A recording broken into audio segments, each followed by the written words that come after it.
seorang anak ini dia kehilangan figur ayah gitu misalnya ya. Salah satunya ayah gitu. Misalnya ayah salah satunya. Nah, waktu saya tanya gitu, kamu gimana bisa nggak menggambarkan Tuhan itu sebagai bapak gitu, bapak yang pengasih, bapak yang bisa selalu ada untuk kamu. Nah itu tuh nggak kegambar di dalam diri dia.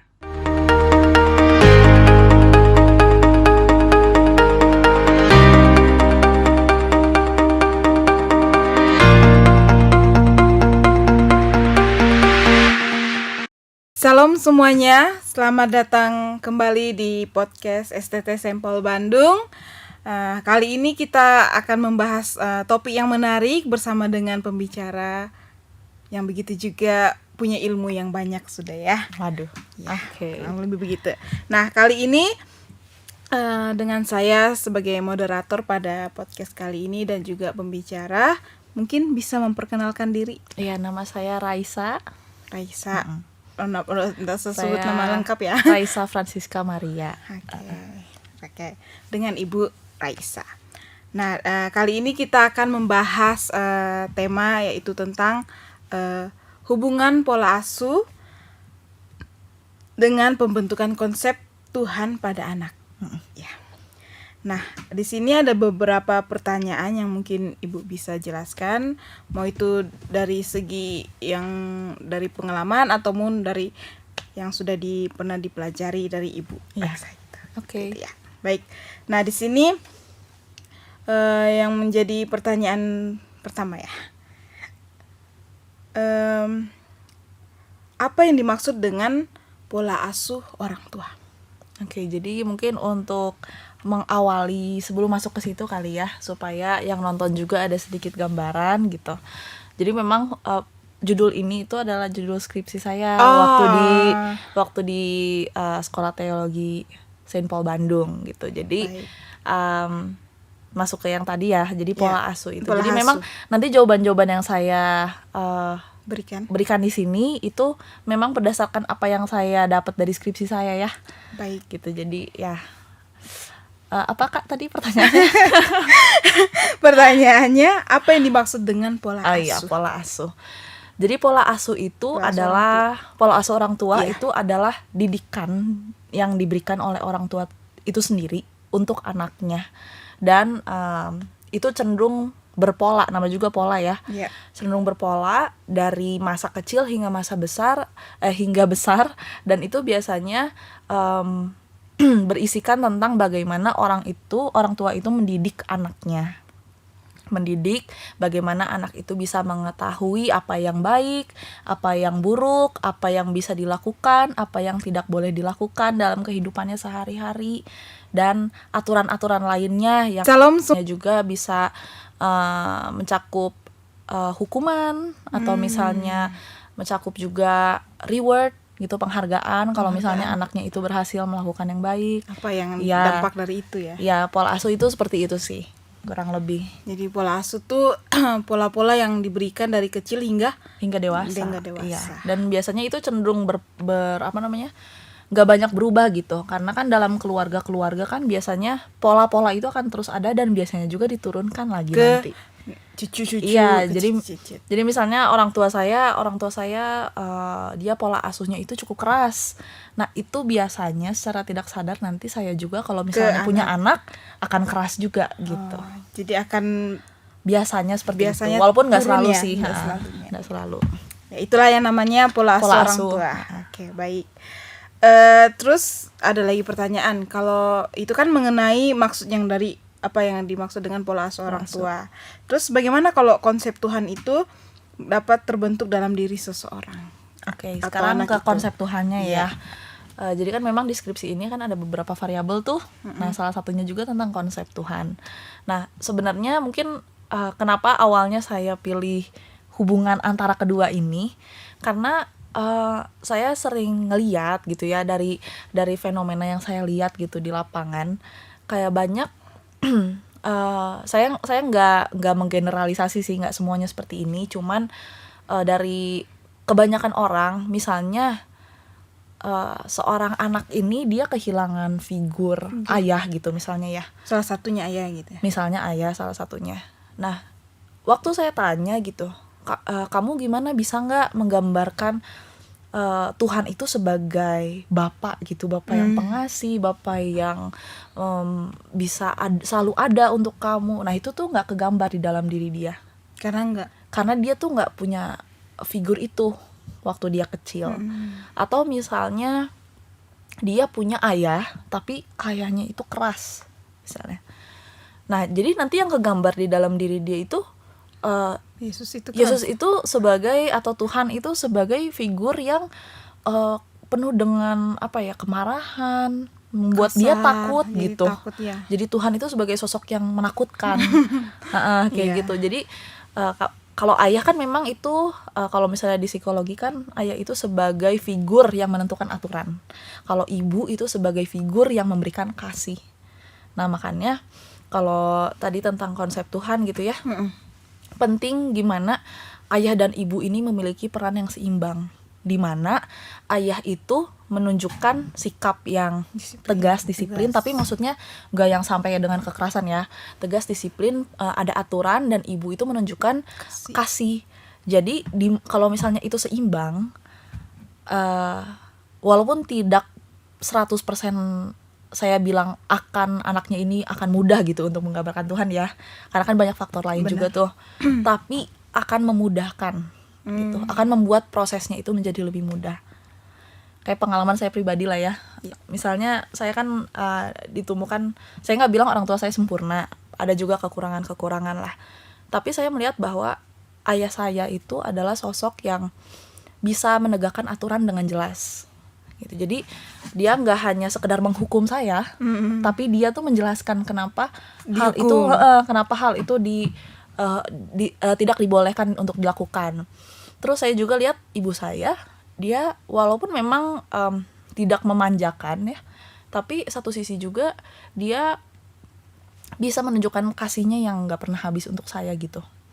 Nah jadi mungkin karena saya waktu kecil dibesarkan di lingkungan seperti itu, waktu saya masuk ke dalam pembahasan keagamaan tentang Tuhan, waktu dibilang Tuhan itu penuh kasih, kasihnya itu tidak pernah habis untuk kita, atau misalnya Tuhan itu dia juga tegas gitu, tapi dia penuh kasih, itu tuh gampang masuk ke saya karena sudah ada figur yang dilihat ya di dunia nyatanya. Atau mungkin Kak Kristi pernah nggak ngerasa kayak gitu? Kalau aku ya, untuk menggambarkan Tuhan itu enggak sulit juga, karena saya juga tumbuh dengan dua figur gitu. Dari sisi ayah yang kalau kasih peraturan, kalau salah dipukul, abis dipukul terus dijelasin kenapa gitu, ini nggak boleh dilakukan. Walaupun satu sisi kadang ada salah gitu figur yang peran yang dari orang tua gitu kan. Misalnya bapak saya pukul, tiba-tiba nanti mama saya pergi bela gitu, itu kan harusnya nggak boleh ya. Harus orang ayah itu selesain dulu ke anaknya. Benar. Itu. Okay. Jadi juga ngaruh ya? Iya ngaruh gitu. Ya kurang lebih kayak gitu sih kalau tentang gimana dari pola asuh itu bisa membantu seorang anak untuk bisa menumbuhkan konsep Tuhan. Konsep tentang Tuhan. Iya, karena ada secara nyata udah ada ya dari kecil dia lihat gitu, dari figur kasih sayang, dari figur disiplin dan tegas. Baik. Nah selanjutnya kalau dari yang dijelaskan tadi sama Ibu Raisa, bagaimana dampak pola asuh dalam pembentukan konsep Tuhan yaitu dalam diri anak ya. Jadi mungkin masih berhubungan juga sama yang tadi gitu. Memang kalau manusia itu kan kompleks banget.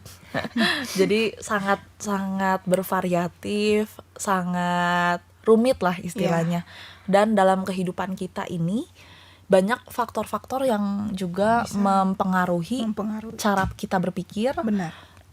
Cara kita berperilaku itu banyak banget. Jadi memang apa yang saya bahas ini tuh sangat bagian kecilnya gitu dari kehidupan manusia. Tapi walaupun ini hanya bagian kecil dari berbagai faktor yang lainnya juga, tapi dampaknya itu sangat besar sih sebenarnya. Apalagi kita ngomongin soal orang tua. Kalau orang tua itu kan istilahnya orang tua itu adalah figur pertama yang anak kenal. Figur figur yang bisa dicontohi lah gitu.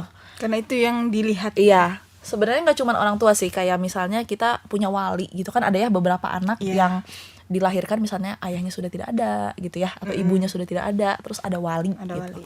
Bisa juga wali sih maksudnya. Nah itu sangat berdampak besar terhadap pembentukan pola berpikir anak itu. Gak cuma tentang konsep Tuhan sebenarnya.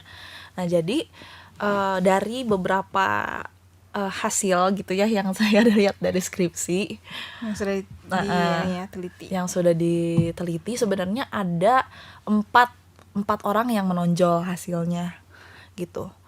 Yang pertama, dia itu berasal dari keluarga yang bisa dibilang ayah dan ibunya ada lengkap ya. Lengkap.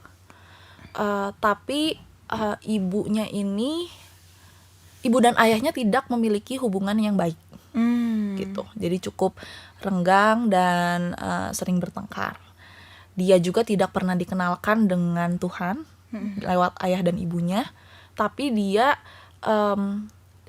dikenalkan Tuhan oleh neneknya gitu.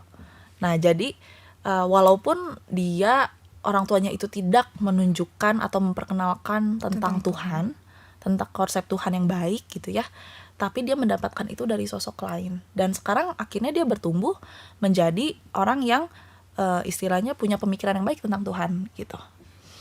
Itu yang pertama. Terus yang kedua, sama ayah dan ibunya lengkap, tapi ayahnya itu keras gitu. Ayahnya sangat keras. Jadi yang tadi saya bilang, dia bertumbuh dengan punya pemikiran bahwa Tuhan itu penghukum, pemarah gitu ya. Jadi takut gitu. Ketakutannya itu jadi menguasai dia. Menguasai dia itu jadi emosi yang paling dominan di diri dia. Itu takut. Terus yang ketiga, ada yang dia sudah, maksudnya dia waktu masih kecil juga ayah dan ibunya juga ada lengkap. Tapi dia sama kayak yang pertama tadi, ayah dan ibunya itu sering bertengkar. Suka menunjukkan itu ya. Tapi bedanya dia nggak ada sosok lain yang memperkenalkan dia terhadap Tuhan. Kalau yang pertama tadi kan ada sosok nenek ya. Kalau yang ketiga ini nggak ada. Jadinya saat dia bertumbuh, dia jadi sulit untuk bisa melihat Tuhan itu sebagai sosok Bapa yang pengasih, sosok Tuhan yang pengasih, sosok Tuhan yang maha kuasa, berdaulat. Itu susah untuk diri dia. Jadi kalau misalnya kita bilang Kak Kristi, Tuhan itu sebenarnya dia tuh tegas, tapi dia tuh sebenarnya maha pengasih loh untuk Kak Kristi. Dia sangat mengasihi Kak Kristi. Nah itu tuh untuk dia susah, untuk dia dia nggak menggambarkannya, tidak terfikirkan dan tidak tersampai ya di apa yang dia pahami dari konsep. Tidak terbayangkan gitu sama dia konsep itu. Tapi ya bisa dibantu dengan komunitas sih sebenarnya, komunitas lingkungan. Iya benar. Tapi prosesnya akan lebih susah. Itu butuh waktu yang cukup lama. Benar. Baru yang terakhir itu dia ayah dan ibunya bercerai. Ayah dan ibunya bercerai, tapi itu karena dia bertumbuh di komunitas sejak kecil. Jadi jadi ada role model kayak misalnya guru sekolah minggu yang bisa dia jadikan patokan. Bagaimana sih untuk melihat bahwa di hidup kita ini ternyata ada sosok lain yang membuat aturan loh, tapi satu sisi juga ada Tuhan yang sangat mengasihi gitu. Itu jadi memang yang tadi saya bilang kan kompleks ya, ada faktor-faktor lainnya itu memang benar. Tapi dengan adanya hubungan orang tua yang baik dan juga seimbang, itu akan mempermudah proses seorang anak untuk bisa menumbuhkan konsep Tuhan di dalam dirinya sampai dia besar nanti. Kayak gitu Kak Kristi. Jadi ini baru sebagian kecil sebagian kecil sudah diteliti ya. Tapi kita nggak tahu kalau di luar sana ada mungkin yang lebih besar dari persoalan yang tadi dapat tentang bagaimana sulitnya anak itu menggambarkan sosok Tuhan dari figur yang ada di dunia nyatanya seperti itu. Ini hanya rangkuman aja gitu ya. Sebenarnya kalau meneliti satu Bandung kayaknya seru juga ya Kak. Seru ya. Tapi yang menelitinya itu yang agak mungkin saya perlu 3 tahun lah kayaknya. Benar. Ya. Jadi kalau misalnya Kak, anak itu sulit menggambarkan figur tentang Iya. Tuhan karena figur yang ada di dunia nyatanya itu dia tidak bisa melihatnya gitu ya. Misalnya tadi kalau misalnya ada anak lengkap terus digantikan dengan nenek yang kalau misalnya orang tuanya komunikasinya kurang baik Iya. gitu ya. Nah, misalnya nih kalau anak yang betul-betul tidak punya wali, tidak punya orang tua misalnya gitu. Itu gimana itu Kak? Itu tambah sulit atau gimana? Berarti udah mah nggak ada orang tua, terus nggak ada Iya, wali yang sendiri bisa lah, ya hidup sendiri sendiri. banget lah ya, sebatang kara. Iya, sebatang kara. Memang nggak bisa disamaratakan karena balik lagi ke kepribadian orang itu juga sih sebenarnya. Kalau misalnya dia orang yang dengan kepribadian yang ingin fight gitu ya, ingin berjuang, ada kemungkinan dia bakal mengalami sedikit kehilangan gitu, kehilangan arah.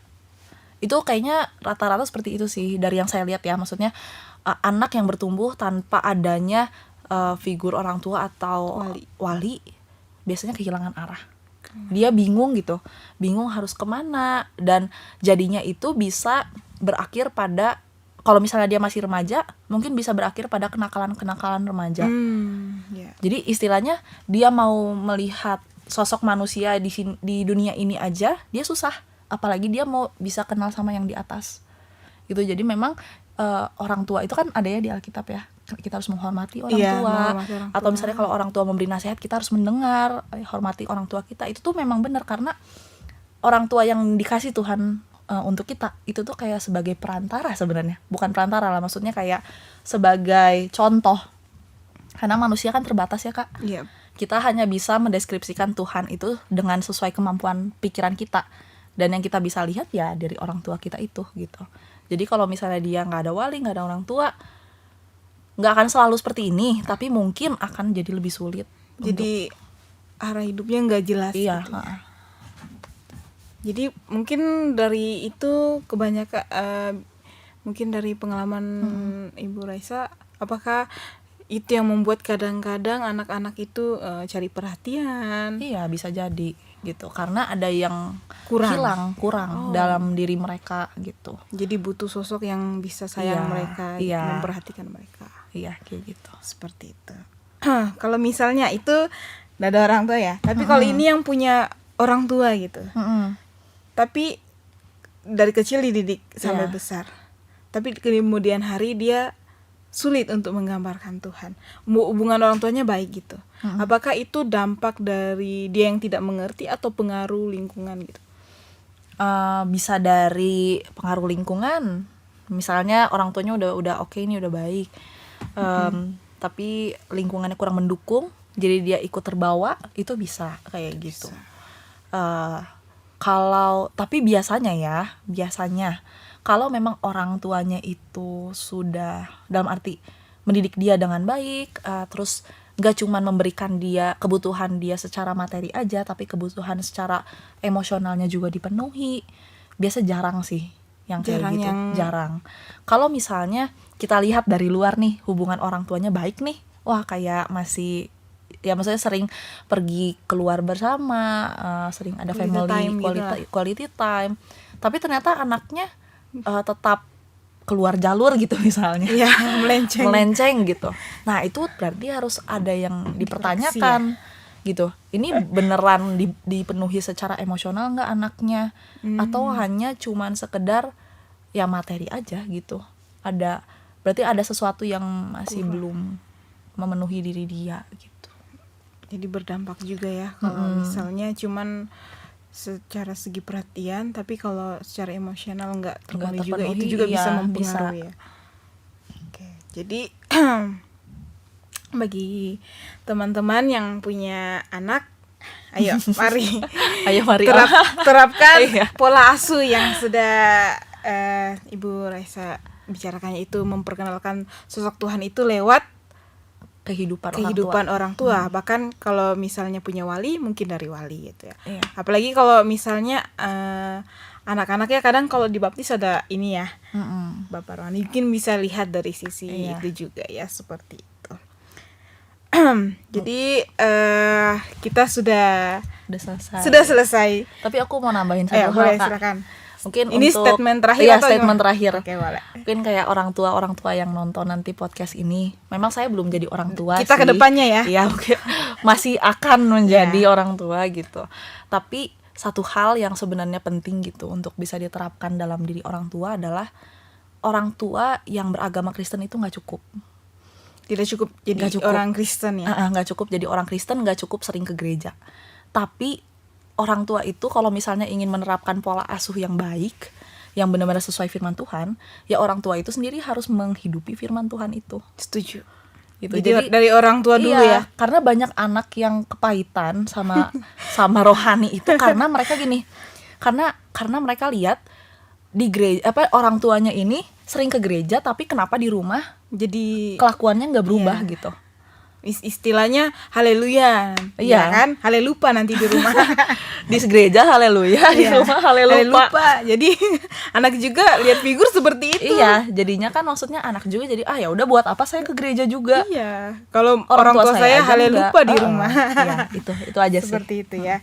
Ya, saya setuju dengan statement terakhir itu. Jadi orang tua dimulai dari orang tua dulu yang menghidupkan firman Tuhan itu, tidak cukup jadi orang Kristen dan juga sekedar rajin pelayanan atau sebagainya, tapi firman Tuhan itu yang harus dihidupkan, sehingga ketika firman Tuhan dihidupkan itu akan berdampak kepada anak Iya, yang betul, dididik ya. betul. Jadi pola asuhnya terarah gitu, enggak kemana-mana gitu ya, Nggak sesuka hati. tidak sesuka hati.